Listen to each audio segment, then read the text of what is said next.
You are listening and watching Sweats, Heels, and Mental Health Podcast, where we have girl talk with a mental health twist. Please click subscribe and listen and watch for our next episode. Hello. Welcome back for another episode of Sweats, Heels, and Mental Health Podcast. I am one of your co-hosts, Marshawn Dron. And I'm your other co-host, Maria Dron Bush. And today we're coming to you with episode 4.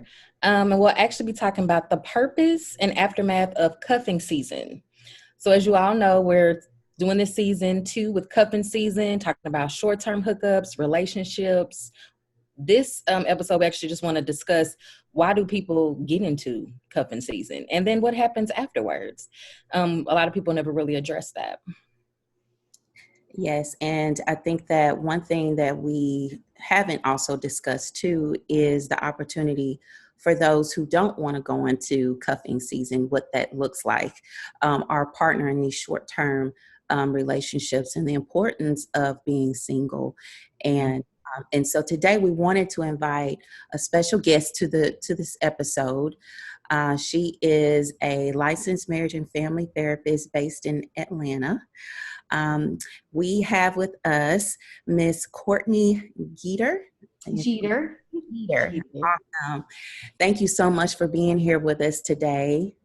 Of course. Thank you for the invitation. Awesome. Can you tell us a little bit about yourself and your interest in this topic? Yeah, of course. So I am a licensed marriage and family therapist in the Atlanta area of Georgia, Decatur specifically. I'm also an ASEC certified sex therapist. Yeah. I do own and operate Atlanta Therapeutic Collective that is located in Decatur. We are an outpatient practice providing mainly sex and relationships therapy to individuals, couples, families, and all lifestyles. And so my area of work is, around relationships. So I enjoy talking about all aspects of relationships, people who experience anxiety in relationships, having relationship distress, even if they're satisfied, definitely sexual concerns in relationships. And so the topic that you guys chose, cuffing season, is just a part of the relationship journey for some people. Mm-hmm. Absolutely. In general, when you're talking about cuffing season, what has been your experience with what age group or what population generally participates in that period of time? Yeah, so cuffing season is really just a term that I think was coined with social media, which essentially is, I think, just a certain time of year, kind of around the holidays, when people want to have a partner, or there may be some societal or community or family pressure to be in a relationship, or for someone who's not to feel like left out at social events or not having a date. So there's a lot of pressure on the self or from others to have a +2. It could be wedding season. It could be the holidays, from like October to Valentine's Day. So I don't think there's just a very specific cuffing season. I think it's just in general, people feeling pressure, whether from themselves or from family members or their community, to be in a relationship or a specific type of relationship. Yeah, that's so good. I just think about those barbecues that right. And they're like, wait a minute, why are you by yourself? Or those formal dinners where you show up with a girlfriend or show up with a friend and everybody's like, okay, where's your person? Right. When are you going to have babies? When are you going to have these questions? And I know there's a movie, I think we mentioned before. Holiday. Is that the one that we talked? Yes. It was so cute. It was. I love it. Yeah. So there's like a whole year of cuffing season right there. Yeah, really cute movie that, I saw on Netflix, and, these two people get together just to have a date for holidays.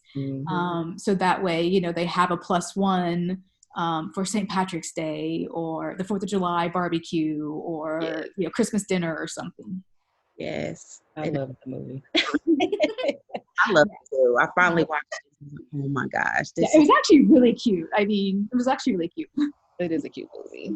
And it makes me, when I think about cuffing season, and even myself I've never done anything like cuffing season, but falling victim to family members, like, when you get married, always being the single sister or, daughter, like, oh, you didn't bring anybody. And I remember a meme on Facebook that had skeletons and it said, like, my family members waiting on me to get married. I don't know if you know that flying around. Right. I post that all the time because I was like, that's funny. I'll do it on my own time.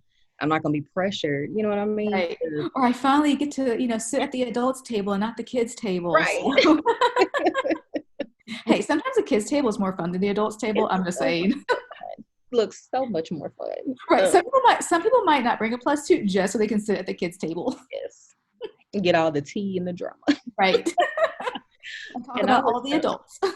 Yes. And I know that cupping season it's just like you said, can be broad. It doesn't just have to, now formally they say it's October to February, Yeah. Yeah. But, like you said, summer barbecues, birthdays, wedding season, people need dates so that they carry it on throughout the year. Right. And my nephew, I was wondering too, because the age demographic of it, I know back like in my 30s, almost about to be 40, but the generation of us, like cuffing season then in a lot of terms was, the guy hooks up with you in the winter, right. You got kids, you want that tax check that's coming in the spring. That's something that a lot of our generation experienced. But talking to my nephew who's in his 20s, in their generation, it is definitely just like the holiday, the pressures that they feel. They want a date for the holidays. They don't want to be alone. So I thought that was interesting. What's your experience, I guess, with, and not even just cupping season, but with people, period, with the age demographics on something like that? My experience is that I believe there's more pressure for those who are younger than older. Because, if you're older, you've probably more than likely been in some kind of a long-term or serious relationship and it may have ended. And at some point, I think once people get older, they're like, okay, it's really cool not to be in a relationship, or there's a lot more support, like social support, or, women who may like go on trips together, or it looks okay to bring a friend to a family function. Hey, this is my coworker, or this is like my BFF that I go hiking with like once a week. And, I think there's just less pressure, not for everyone, than with the younger population, where there's this pressure that when are you getting married? Like, oh, well, what's wrong that you don't have, a boyfriend or a girlfriend or a partner? And also, people have different lifestyles as well, that, if there is some stigma around anything that is not, heterosexual, traditional heterosexual, then there's like, oh, well, what's going on with that person, or speculation, or, and in some communities and families that there's still a lot of pressure around that. So it's finding someone just to fit in, or, look normal. Versus I think a lot of people, once they get to a certain age, they're just like, yeah, I don't really care. If people want to believe something, then let them believe it. And if that's the case, I probably don't want to be around them, or I'm having like a Friendsgiving, or spending time with people who are like my non-blood family. And I'm speaking of the older population. I was thinking, those that's probably widowed, that are wanting to date. How do they hook up? Because we recently did an episode on dating apps. So I was just curious, what's been your experience with older generations that want to now start dating again after they lost a loved one a year or two ago? I mean, most of my clients that are a little bit older, I mean, they use the dating apps as well, and meet people the same way. I think the dating apps have all kinds of ages, probably at least over 18, up to however old. So you can definitely meet people. There's obviously certain dating apps for certain type of lifestyle or interest. I mean, there's even a cat dating app now. Like if you're a cat lover, right? Yeah. Yeah, I have to say I signed up for it to like what other crazy cat people are in my area, and who wants to date my cat and me. Yeah, so there's like a cat dating app where you both love cats, and that's like your common interest. And you get to post pictures of your cat, because who doesn't love posting pictures of their furry best friend? So I think there's even like a farmer's dating app. I think I've read. Okay. Yeah. Obviously like, religious, dating apps. So there's definitely an app for everyone. Even, there's an older, was it Our Time, dating app or something that for people who are older. So yeah, I found that most people who are older, it's still meeting on apps or through, other friends, maybe coworkers, depending on what kind of job they have. But for anyone these days, I think it's still kind of stressful, dating apps, no matter how old you are or what stage of life you're in. It's trying to find someone that you connect with and your schedules are the same. That across the board is that it's definitely not easy, like it used to be. Yeah, that's so true. Mm-hmm. And thinking about the dating period, I think about, is it possible, even referencing back to that movie Holiday, Right. possible to really, if your intentions are just hooking up for just this dating holiday season, is it possible to fall in love?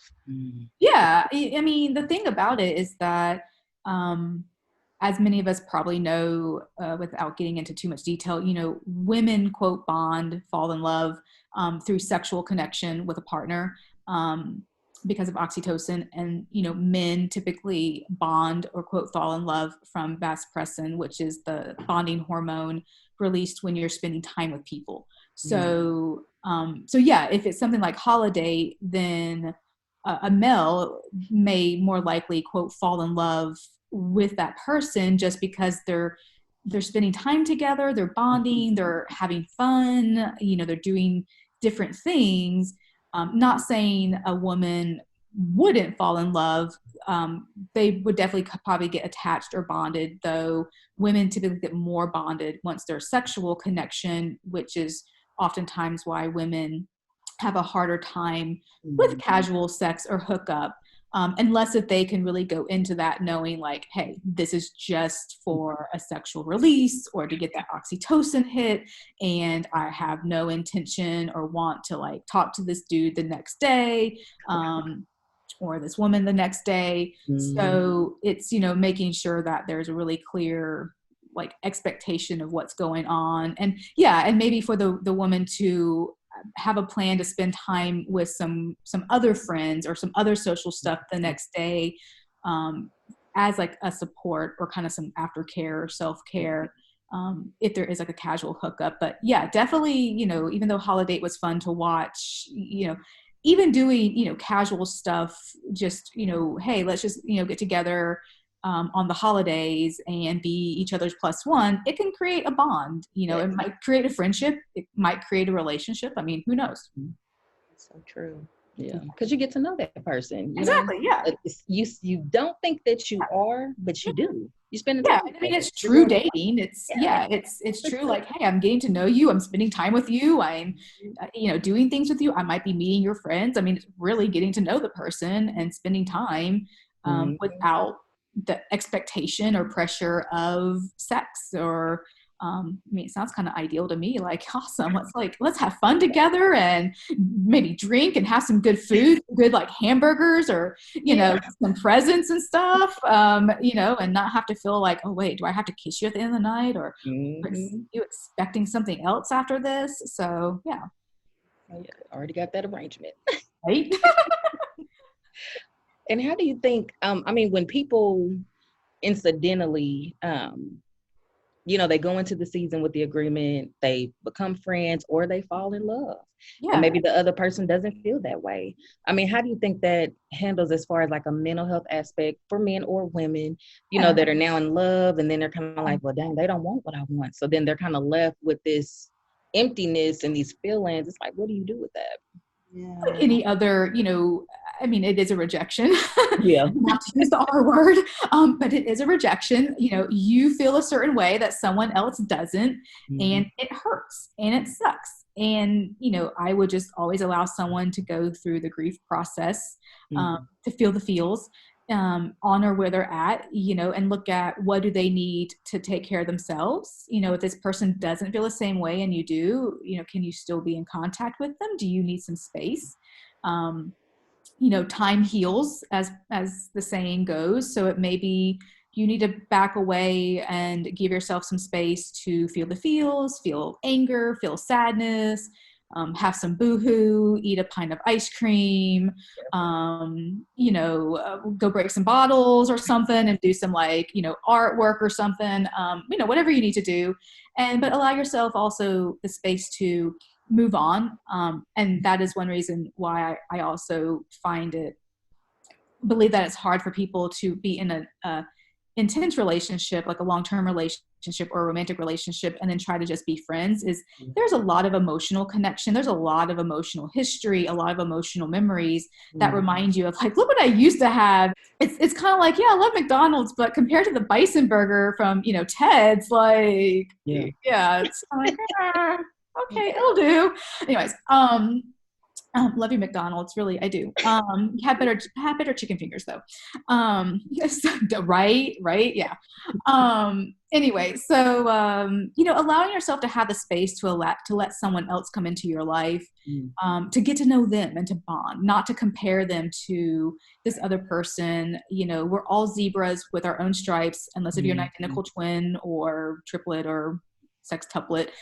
We have our own stripes, and we need to allow relationships to grow, and to create memories with those, whether it's, doing a similar activity that you did with the other partner or doing completely different stuff, but giving that space, after you let yourself have some time, to process the potential ending of that relationship or the change. And not saying that at some point you couldn't have an ongoing connection, but it will look different. It may be like, hey, we check in once a month, or we grab coffee every now and then, versus, spending time every 4th of July or every once a month on a holiday. It's just, we're moving on in different directions. Yeah. Yeah. I like what you said. Just, it's about communication, honest communication. Yeah. I like that. And then feeling like it's not your, and then women or men, we're a women podcast, but just knowing it's not your fault. It's okay. We fall in love. We fall out of love. We fall for people. We love contact. We love humans. Humans by nature, need to be with other humans. Back in the day when we lived in caves and, in villages and huts, we depended on, our tribe, so to say, to take care of us. That, there were people who went and hunted for food or gathered food. And there were people who went and protected the area, people who did kind of like the domestic household things, but we all had to work together. And oftentimes our survival depended on other people, and we had to bond. So it's very natural to want to bond and be around people, but it doesn't mean that everyone's going to feel the same about you. Not everyone's going to be BFF.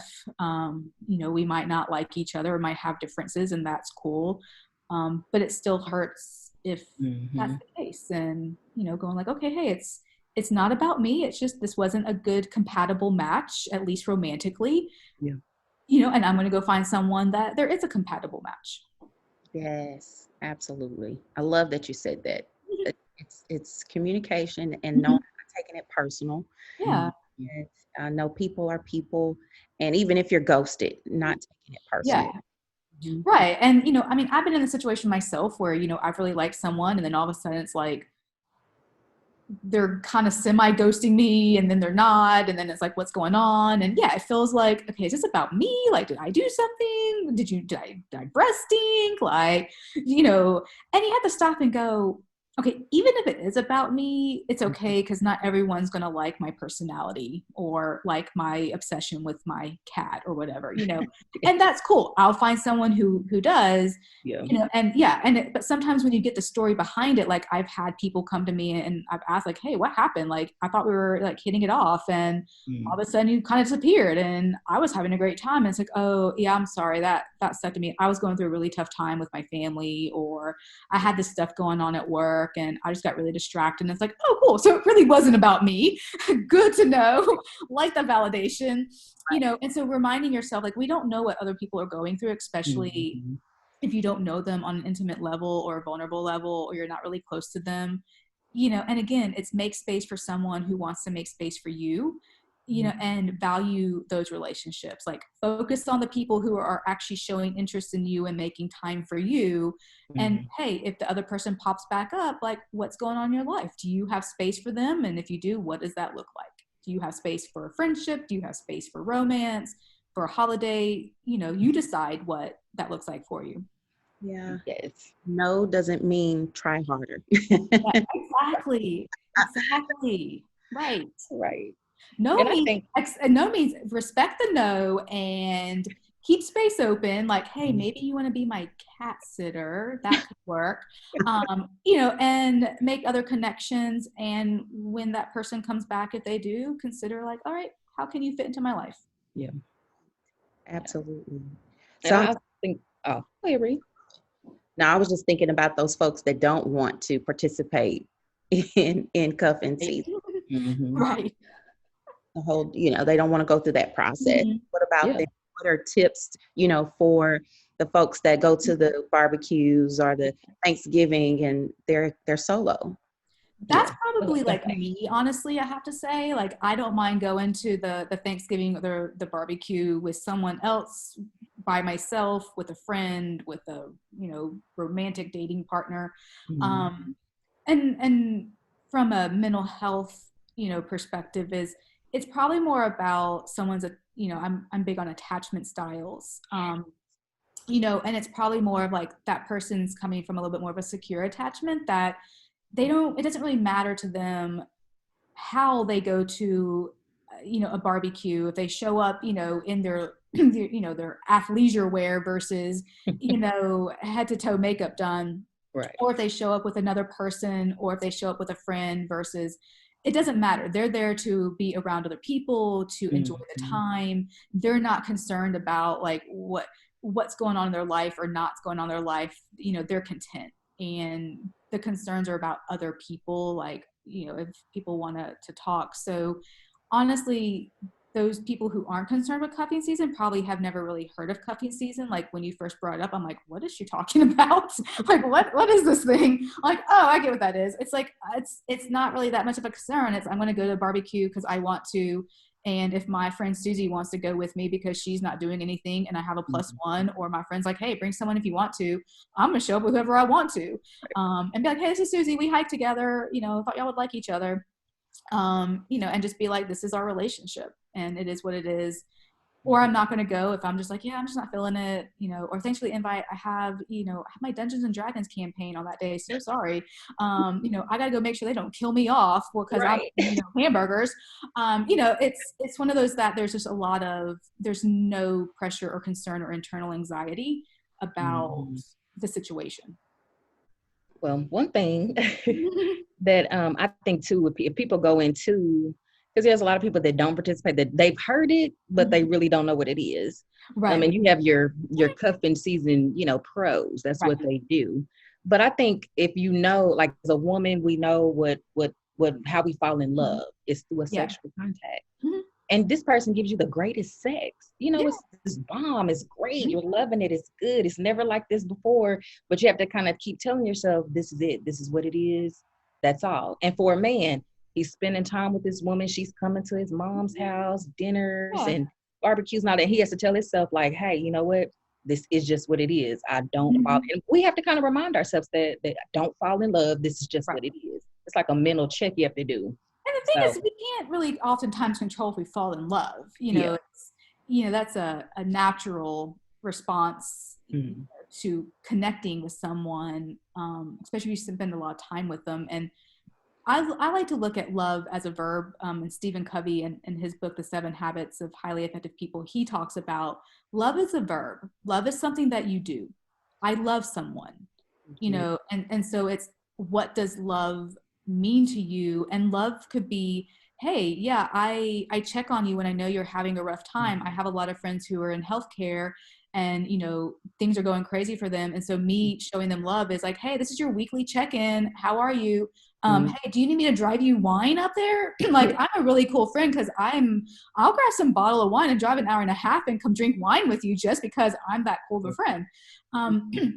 that's how I show, friends love, or just, hey, here's a funny meme, or yeah, Mm-hmm. I'll go with this thing with you if you need me to go, and there's also love of, doing things for a romantic partner or someone that you might not do for someone else. But Mm-hmm. for me, a relationship is a relationship, and it's just knowing the boundaries in them, and that there's some people I do certain things with, and there's some people I don't, and there's some people I share, like finances or a household with, yet, again, what is love? And so to me, falling in love is just, I'm doing something for someone I might not for someone else. Or, I Mm-hmm. mean, I love some of my friends as much as I love my family members, Yeah. to me, it's just like I love them in a different way. Mm-hmm. I always say there's somebody for everybody. And the thought that you don't have to have a romantic relationship, it can totally be platonic. Right. You want to marry, so you may have platonic relationships to the day you die. And Yeah. okay, and you still feel fulfilled. There are some people in the world that are like that. Yeah. So it's still a beautiful thing. It's those connections that makes us feel connected to others. Right. Mhm. Yeah. There's a great episode on, I forget what season or when it was, but on Grey's Anatomy, where there was like a woman in the hospital, and, she had like two men in her room, and the doctors were trying to figure out, like, wait, who are both of these men? Like, one is the husband, and I think one was a boyfriend. So it was a very, like sex positive, alternative relationship positive, but in the end, it turned out that yes, one was her, legal husband, and one was just a person. I don't know what label they gave him. I honestly forget, but it was like a not a legal partner, yet they both had a relationship with her, and they both cared Mhm. about her, and they were both there for her, in that time. And it's like, does it really matter at that point, like, what your label is to me, or is it that you're there, you showed up, you Mhm. know? And that's why I do appreciate alternative lifestyles or open relationships, or, consensual non-monogamy, is that I do a lot of stuff with people that, yeah, I don't have a sexual relationship with them, or I don't Mhm. have a legal relationship with them, but I have a relationship with them and I care about them. And if they're in the Mhm. freaking hospital, I'm probably gonna be like, can I bring you wine? Like, is that possible? Or do we need to wait until after, or, hey, what do you need me to bring you? What can I do? Like, do I need to go feed your dog? Do I need to call your boss for you? Like, how can I help Mhm. you? And then, yeah, there's your romantic partner that's like, okay, yeah, of course I'm going to do this stuff, or, I'm the next of kin, so yeah, you're going to call me first, because that's just how it is. Absolutely. And if we got out of that Mhm. limited mindset, and really open ourselves up, how many more people would not feel this disconnection from human Mhm. race? Right. They feel Yeah. this loneliness because they feel like they have to have this certain category of people Hmm. for Yeah, definitely. connection, and it's Mhm. between you and that person. Mm, Yeah. yeah. Oh, that's good. Mhm. Um, and the beauty about singleness, I think when I think about cuffing season, and the pressures and the obligation of trying to find that mate, uh, Right. dating mate during those holidays, is knowing that it's nothing wrong with you being single. It's like Yeah. L on your forehead because Right. It's like we got the modern day scarlet letter, like, oh, you're you're single. like Forbid. it's Like, a oh disease. my I'm like, gosh, we must take you to the doctor right now because something's wrong with you.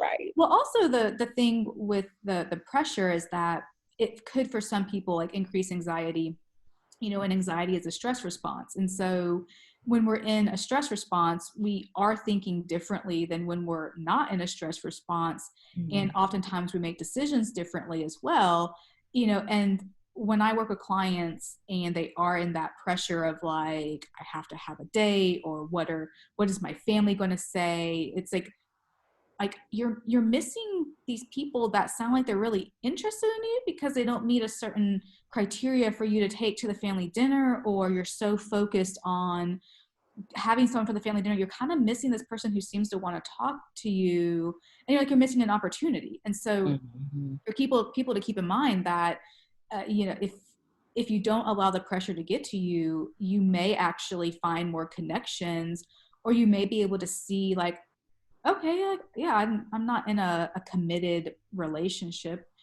but I've got like a best friend, or I got this person that they're not doing anything, and why don't I take them Mhm. to the barbecue? Like they'll Yeah. be a great like, card game partner. Like, hey, we did awesome at charades the other day. Like we're gonna blow people away, And so it's realizing like, oh, hey, there may be another opportunity here, and who knows what that can turn into. And Right. a lot of successful, and I hate using the word successful, but a lot of relationships that are positive typically oftentimes work out because there was some kind of bonding or connection that wasn't because of pressure, that it was just like, hey, we're just doing this thing because it feels right, it feels good, we're enjoying it, whether there is sexual connection or not, or it's just platonic, hey, we're just hanging out. And hey, you're going to this, you're going as a wedding date because there's no pressure to have to like be perfect or have yeah, to be like on your best behavior. It's like, Mhm. hey, if I accidentally,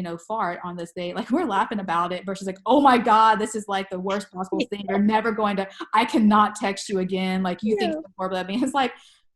It's like, okay, no big deal. Like Yeah. we're just laughing about it and we're moving on. And that's what bonds people. Yeah, Yes.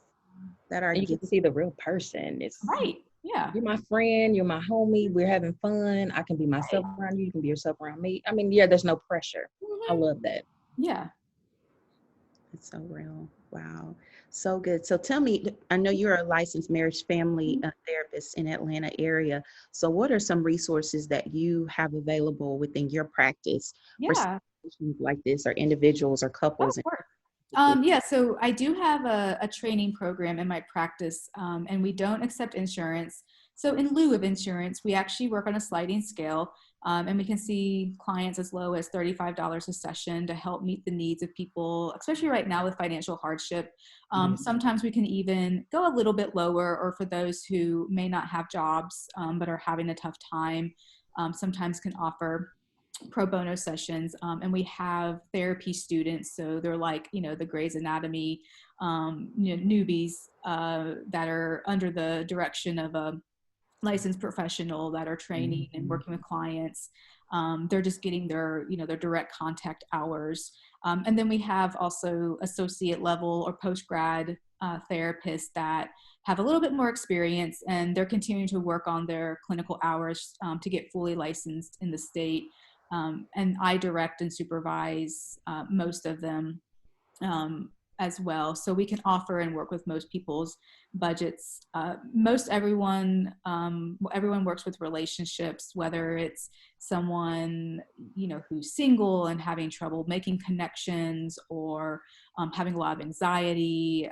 We also work with established relationships if there is a lot of conflict, or we don't know how to fight fair, or we're having trouble communicating. And then one of our specialties is sex therapy. So we do work with a range of sexuality concerns, including sexual dysfunctions, sexual pain for people. We do work with all lifestyles, from heterosexual couples to consensual non-monogamy. Work with those in the kink and BDSM and fetish communities as well. So we're very open, and we have providers of all backgrounds as well to meet the needs of hopefully most everyone in our community. I wish I could say 100% everyone, but I can't, but we try. So yeah, there's probably someone for everyone, and if not, then we could definitely get someone connected with the best person for them. Yeah, they can. People can find us at two places actually. The longer one is atlantatherapeuticcollective.com. And there's also sextherapistatl.com, so a little bit shorter and maybe easier to remember. And we're on Instagram with both, so you can find us on there as well. Okay, so good. Wonderful. So as we wrap up, are there any last tips or last words for our audience or listeners regarding this topic? I mean, you've given us so much information that you want, but anything else that we didn't cover that you definitely want to send to our listeners? Yeah, I mean, I think the one thing I would say is don't let other people pressure you or make decisions for yourself. Like figure out what you want and make it happen. And be around people that support you. Be around people that they don't really care, as long as you're happy and they're happy. and do things that you find enjoyable and pleasurable with people who want to be with you, and vice versa. Yeah, well, again, I can say it again, sextherapistatl.com, and Instagram at the same name, so at sextherapistatl, and then atlantatherapeuticcollective.com. Either way, they can find me or any of our wonderful providers. Wonderful. Well, thank you so much. Yeah, of course. Okay, well, we always wrap up our episode with a woman of the week. Oh, fun. Yay! An ordinary woman doing extraordinary things. So this week it would only be right, of course, to give honor to just a young woman who did a poem at the inauguration. She just brought so much reclamation to the words and poetry and just what our nation is going through right now. So we just want to honor Amanda Gorman. Woman, we thank you, young lady, for your bravery, your just being able to just be real and raw and just provide us with a beautiful poem, and just who you are and what you represent. So we just want to honor her today and thank her for being a part of President Biden's inauguration and just speaking across to the nation and letting her voice be heard and the voice of people. I thought it was a beautiful poem, and I just want to honor her. As a poet myself, I thought it was great and what she's doing. So she's our poet of the week. We celebrate you, Ms. Gorman. Yes. That's awesome. Thank you. Awesome. Well, thank you all. This has been another episode of Sweats, Heels, and Mental Health podcast. Yay. Please continue to listen in, subscribe, and share with your closest girlfriends, closest friend, and tune in to our next episode. Thank you again, Courtney. Thank you so much. Bye.